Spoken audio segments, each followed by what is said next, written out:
Hello, আসসালামু আলাইকুম। কেমন আছেন সবাই? আশা করি সবাই ভালো আছেন। আজকে আপনাদের সাথে চিকেন ফ্রাইয়ের ফাইনাল পার্টটা শেয়ার করব। দেখুন এখানে আমরা আটার ভিতরে কিন্তু ধনিয়ার গুঁড়া, জিরার গুঁড়া এবং শুকনা মরিচ, লবণ দিয়ে দিয়েছি। সাথে একটু চাট মসলাও দিয়ে দিয়েছি।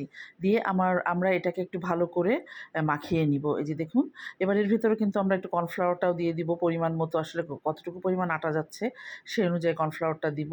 এবার আমরা যে মেরিনেট করে রেখে দিয়েছিলাম সেই মাংসটাকে প্রথমে আটাটা একটু মাখিয়ে নিয়ে তারপরে হচ্ছে আমরা পানির ভিতরে দিব।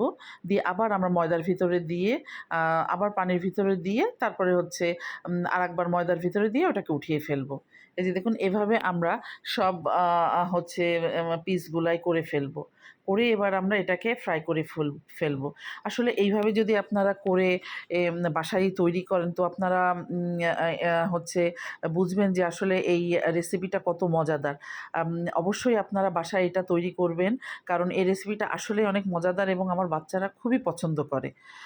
তো আশা করি আমার এই রেসিপিটা আপনাদের ভালো লাগবে।